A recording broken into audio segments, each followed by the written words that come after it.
Australia যখন test squad দিল, পূর্ণ শক্তির একটা স্কোয়াড, তখন তো আসলে সবাই এটাই বলছিল যে অস্ট্রেলিয়া আসলে বাংলাদেশকে সমীহটা করছে, যার কারণে তারা পূর্ণ শক্তির ফুল স্ট্রেংথের একটা স্কোয়াড দিয়েছে। ক্যাপ্টেন নাজমুল হোসেন শান্ত তাই বলেছেন যে এটা বাংলাদেশের জন্য অন্যতম একটা পাওয়া যে অস্ট্রেলিয়া ভেবেচিন্তে স্কোয়াড দিয়েছে। তো বাংলাদেশেরও স্কোয়াড দেওয়া হয়ে গেছে এবং বাংলাদেশের স্কোয়াডে বেশ কিছু নতুন নামও আমরা দেখতে পেয়েছি। আমরা স্কোয়াডটা দেখতে পাচ্ছি, নাজমুল হোসেন শান্ত অধিনায়ক রয়েছেন, তিনি সহ অধিনায়ক মেহেদী হাসান মিরাজ, সৌম্য, যাকে নিয়ে সবচেয়ে বেশি কথা হচ্ছে 2021-এর পর আবারও বাংলাদেশের সাদা জার্সিতে তাকে দেখা যাবে। সাদমান ইসলাম, তানজিদ হাসান তামিম, মমিনুল হক, মুশফিক, অমিত, জাকের আলী অনেক, তাসকিন আহমেদ, তাইজুল হাসান মাহমুদ, খালেদ আহমেদ, ইবাদত হোসেন এবং মুশফিক হাসান। চেনা অচেনা অনেক নাম রয়েছে। চেনা অচেনা এই কারণে বলছি মাহফুজ, কেননা আপনি নাহিদ রানাকে এক্সপেক্ট করবেন, আপনি মুস্তাফিজকে এক্সপেক্ট করবেন, শরীফুলকে এক্সপেক্ট করবেন, কিন্তু এই নামগুলো বাদ দিয়ে অনেকগুলো নামই আসলে নতুন ঢোকাতে হয়েছে। মানে মন্দের ভালো বা ভালোর মন্দ এরকম অনেক কিছু। এবং সৌম্য, তিনি তার সোশ্যাল মিডিয়ায় ছবিটা আপলোড দিয়েছিলেন যে ফাইনালি মানে টাইগার আবার ডাকছে তাকে। সো স্কোয়াড নিয়ে মাহফুজ আলম, আপনার কি বক্তব্য রয়েছে? সব মশার বিরুদ্ধে সুরক্ষা দিতে এলো বসুন্ধরা এক্সট্রিম অ্যারোসল, মশার বিরুদ্ধে এক্সট্রিম সুরক্ষা। প্রথমত তো হচ্ছে বাংলাদেশের জন্য একটা ব্যাড লাক যে মেইন স্ট্রিম স্কোয়াডটা খেলতে পারছে না, তো সেখান থেকে একটা আফসোস তো আছে। স্পেশালি পেস অ্যাটাকটা নিয়ে পুরো ওয়ার্ল্ড একটু এক্সাইটেড ছিল, বাংলাদেশের দর্শকরা এক্সাইটেড ছিল। Nahid Rana followed by Taskin, followed by Shoriful, followed by Hasan Mahmud. Maybe এই 4 জন পেসার বল করছে ডারউইনে, এমন একটা দৃশ্য দেখার ইচ্ছা অনেকেরই ছিল। আনবিলিভেবল, আমার কাছে এটা ভাবতে একটু গা শিউরে উঠছে। তো সেখান থেকে আপনি দুজনকে মাইনাস করতে হচ্ছে। শরীফুল, নাহিদ রানা নেই ফার্স্ট টেস্টে, নাহিদ রানা পুরো সিরিজে নেই। Shoriful may come back in second test, তার 12 আগস্ট হচ্ছে একটা ফিটনেস টেস্ট আছে, সেটাতে উতরে গেলে তিনি সেকেন্ড টেস্টে ফিচার করবেন। তো বোলিং অ্যাটাকটা আপনার মন মতো হচ্ছে না, এটাই হচ্ছে বাস্তবতা। বোলিংটা আপনার বোলিং এর আসলে শক্তির মেইন জায়গা, যেটা দেখার জন্য মূলত পুরো ওয়ার্ল্ড ওয়েট করছিল যে বাংলাদেশের যে নতুন ফরম্যাট বা নতুন বাংলাদেশের যে নতুন শক্তিমত্তার জায়গাটা তৈরি হয়েছে ট্রু উইকেটে খেলার, যেই নতুন স্ট্রেংথ বাংলাদেশ গেইন করেছে।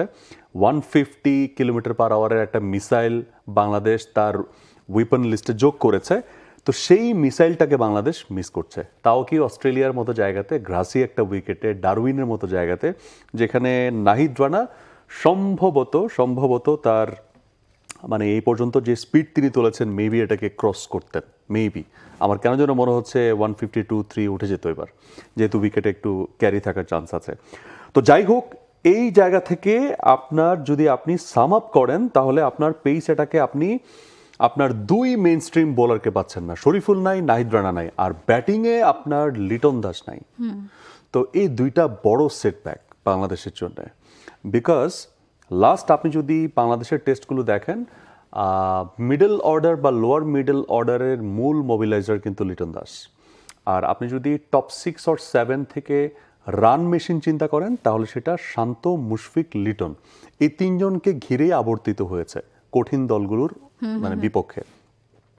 ম্যাক্সিমাম টাইম আমরা দেখেছি যে প্রথম হাফ এন আওয়ার বা প্রথম 1 ঘন্টায় টপ 3 সাদমান, জয়, মমিনুল ম্যাক্সিমাম টাইম তারা কিন্তু উইকেটে স্টে করতে পারেন নাই। পরবর্তীতে শান্ত, মুশফিক, লিটন তারাই হালটা ধরেছেন ম্যাক্সিমাম টাইম। আমি হোমের কথা বলছি না, হোমে হয়তোবা লাস্ট ইয়ারে আয়ারল্যান্ডের বিপক্ষে জয়, সাদমানরা ভালো খেলেছেন, মমিনুল লাস্ট ইয়ারে কোনো সেঞ্চুরি পান নাই।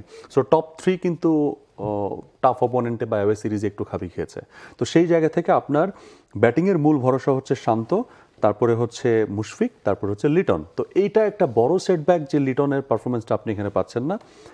ওভারঅল আপনি যদি আমাকে ব্যালেন্স চিন্তা করতে বলেন তাহলে এই মুহূর্তে এই টিমটা এই অস্ট্রেলিয়া স্কোয়াডের এগেইনস্টে খেলার জন্য নট ফুললি ব্যালেন্সড। বাট তাই বলে কি বাংলাদেশ লড়বে না? তাই বলে বাংলাদেশ খেলবে না? তাই বলে যারা এখানে এসছে তারা কি তাদের 100% দিবে না?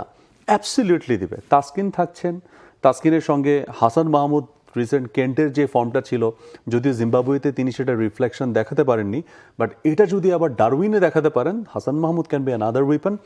তার সঙ্গে কমপ্লিমেন্টটা কে করবেন? খালেদ করবেন নাকি এবাদত করবেন? এটা হচ্ছে ইটস আ কোয়েশ্চেন। এটা end of the time team ম্যানেজমেন্টের ডিসিশন। দুজনেরই অ্যারাউন্ড 135 বা 130-র আশপাশে তারা বল কনসিস্টেন্টলি রাখতে পারেন। মুশফিককে ফিচার করা হবে কিনা, there is another question. Nahid রানাকে যখন ন্যাশনাল টিমে আনা হয় ওই সময়ে মুশফিককে কিন্তু ফিচার করার প্ল্যান ছিল। Mushfiq, Nahid Rana, they are mates এবং they have a very good bonding.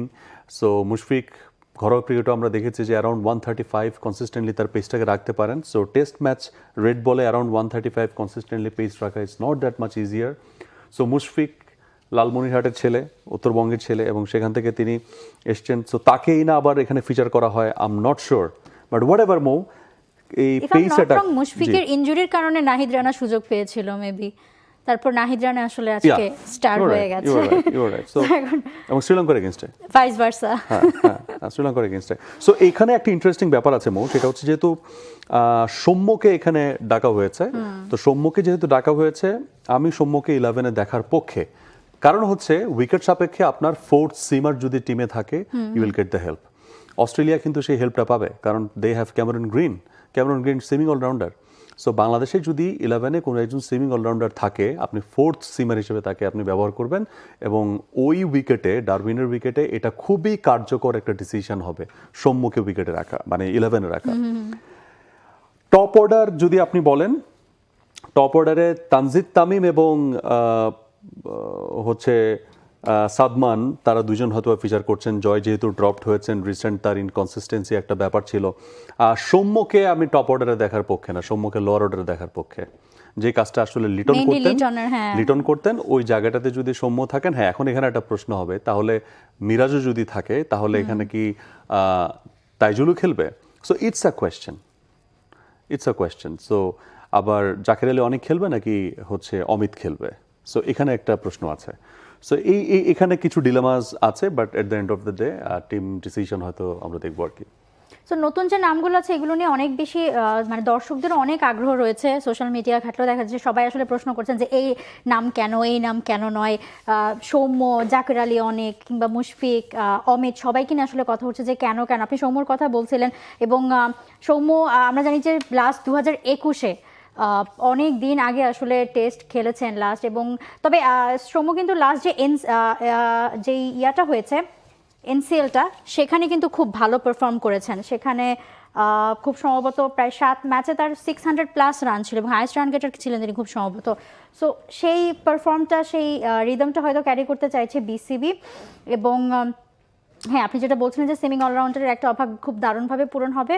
এবং ইবাদতকে নিয়ে আসলে কি মনে হচ্ছে? ইবাদতকে আসলে সেই রিদমে আছে? ইবাদতকে যে রাখাটা, অনেকে আসলে প্রশ্ন তুলছেন যে মানে is it okay are not? এবাদত, খালেদ দুজনেই কিন্তু তারা ইনজুরি থেকে কামব্যাক করেছেন। খালেদের হচ্ছে মেনিসকাস প্রবলেম ছিল, এবাদত তো মেনিসকাস, লিগামেন্ট সব কিছুই ছিঁড়েছে। তো সেখান থেকে এবাদতের কামব্যাক করার সময়টাও একটু বেশি লেগেছে। এবং সো ফার এবাদতের যে ফুল রিদম, এবাদত যখন ইনজুর্ড হলেন সেই সময় আমরা এবাদতকে যেটা দেখেছি 149.1 কিলোমিটার পর্যন্ত তিনি ক্লিক করিয়েছিলেন। তো সেই এবাদত, সেই রিদম কিন্তু এই মুহূর্তে পাওয়া যাচ্ছে না খালেদ। বাট হ্যাঁ, তারা যেহেতু পরিশ্রম করে গেছেন মানে বছর 1.5-2 মতো, সো সেই পরিশ্রমের ফসল হিসেবে এখন যতটুকু আছেন সেই জায়গা থেকে, কনফিডেন্সের জায়গা থেকে, কে বেশি কনফিডেন্ট তার ইনজুরিটাকে ম্যানেজ করার ক্ষেত্রে, এটা টিম ম্যানেজমেন্ট ভালো বুঝবেন। বাট এবাদত খালেদ এই মুহূর্তে অলমোস্ট সমান একটা পজিশনে আছেন, যে কাউকেই হয়তো বা টিম ম্যানেজমেন্ট ডিসিশন নিতে পারে, বাট ওই মানে উইকেট সাপেক্ষে এবং তাদের ওয়ার্কলোড ম্যানেজমেন্টে কার কী অবস্থা আছে সেটা হয়তো বা ফিজিও ভালো বলতে পারবেন। সো এবাদত, তাকে পুরো বাংলাদেশ কিন্তু তার ওই যে চেনা ছন্দটা ছিল ওই সময়ে, যে তিনি প্রত্যেকটা ডিপার্টমেন্টে like white ball, red ball, 2 ফরম্যাটে ভালো খেলছিলেন। এবং আমার মনে আছে যে ম্যাচটায় তিনি ইনজোর্ড হলেন, I was in the press box. So তিনি যখন পড়ে গেলেন, মানে আমরা প্রেস বক্স থেকে সবাই জাস্ট একটা চিৎকার দিয়েছিলাম যে আল্লাহ কী হলো এটা। এবং তার তো হচ্ছে যে হিলটাকে টুইস্ট করে তিনি পড়ে গিয়েছিলেন উইকেটে। সো এবং হোয়াইট বলে তিনি দারুণ করছিলেন। সবচেয়ে স্পেশাল যে জায়গাটা ছিল এবাদতের, সেটা হচ্ছে তিনি প্রথম দিকে কিন্তু মার খাচ্ছিলেন। আপনার নিশ্চয়ই মনে আছে, তিনি যখন প্রথম আসলেন ওই সময়টাতে তিনি তার স্পটটা নিয়ে স্ট্রাগল করছিলেন। ভালো জায়গায় বল ফেলতে পারতেন না, হয়তো বা ওভারে 2টা বল ভালো জায়গায় ফেললো, 4টা বল ব্যাটসম্যানকে রুম দিচ্ছেন বা ব্যাটসম্যান চার্জ করছে। বাট লাস্টের দিকে যেটা হতো, অলমোস্ট 4টা বা 5টা বল তিনি ভালো জায়গায় ফেলতেন, ব্যাটসম্যানকে কষ্ট করে খেলতে হতো। সো ওই এবাদত এই মুহূর্তে আছে কিনা সেটা আসলেই নতুন করে দেখার বিষয়। দ্য ফ্যাক্ট ইজ যে ইনজুরি থেকে আসলে ফেরার পরও ছন্দে ফেরার যে ব্যাপারটা সেটা এখনো এবাদতের ক্ষেত্রে হয়নি। আমরা যদি মানে জিম্বাবুয়ে এ দলের সাথেও তিনি খেলেছিলেন, জিম্বাবুয়ের সাথেও খেলেছিলেন, উইকেটলেস ছিলেন, সো সেই এবাদতকে আসলে খুঁজে পাওয়া যাচ্ছে না। সো অনেক প্রশ্ন আছে, বাট মাহফুজ আমার একটা জিনিস এখানে মনে হয় যে ওই যে মানে প্রকৃতি অনেক সময় জায়গা করে দেয় না, ব্যাপারটা আসলে হয়তো এরকমই যে হতে পারে আমরা এখন ওই যে অনেক ভালনারেবল সিচুয়েশনের কথা বলছি, বাট আলটিমেটলি দেখা যেতে পারে যে হ্যাঁ they are working, actually working. they have that sort of capability এবং খালেদ বলেন বা ইবাদত বলেন যেই সুযোগ পাক না কেন আমার কাছে মনে হয় যে তারা তাদের সেরাটাই দেওয়ার চেষ্টা করবেন, কারণ একজন পেসার অস্ট্রেলিয়ান বা ইংল্যান্ডের এই ধরনের কন্ডিশনে খেলার জন্য মুখিয়ে থাকেন এবং গ্রাসি উইকেট যেখানে আসলে একটা পেসারের জন্য হেল্প আছে, ক্যারি আছে, ভালো জায়গায় বল ফেলতে পারলে সেই বলটা সুইং করাতে পারলে তার কোনো কথাই নাই। সো এক্সাইটিং ম্যাচ হতে যাচ্ছে বাংলাদেশের জন্য বা এই ওভারঅল সিরিজটা, বাট দেখার বিষয় যেই সুযোগ পাক সে তাকে কিভাবে মেলে ধরছেন, উইকেটটাকে কত ভালো রিড করছেন, দ্যাটস ইম্পর্টেন্ট। এবং আপনার যে ব্যাটারের এগেনস্টে বল করছেন তার সাপেক্ষে তার উইক জোনে আপনি বলটা ফেলতে পারছেন কিনা। একটা বোলারকে কিন্তু যখন ট্রেন করানো হয় তাকে অনেকগুলো স্পট বোলিংয়ে কিন্তু ট্রেন করানো হয়। কখনো কখনো আপনাকে হয়তো বা ওয়াইড ইয়র্কার বল রাখতে হচ্ছে, কখনো গুড লেন্থ, কখনো ব্যাক অফ লেন্থ, কখনো আবার খাটো লেন্থে বাউন্সারগুলো খুব ওয়েল ডিরেক্টেড বাউন্সারগুলো ভালো কাজ করে। সো ব্যাটসম্যানকে রিড করা, কোনো কোনো ব্যাটসম্যান আছেন যে তিনি চেস্ট হেডের বাউন্সার ভালো খেলেন না, তাকে আপনার ওই বলটা করতে হবে, আপনাকে পারতে হবে। সো ওই সিচুয়েশনগুলো বোলাররা কত দ্রুত অ্যাডাপ্ট করেন according to the batters week zone, এটা দেখার বিষয়। ট্র্যাপে তো আসলে ফেলতেই হবে, আদারওয়াইজ অস্ট্রেলিয়া তো পুরো দমে নামছে। For more updates, subscribe to our YouTube channel and click on the bell icon. Follow us on Facebook and Instagram. Download T-Sports app to enjoy exciting games and highlights. Visit tsports.com.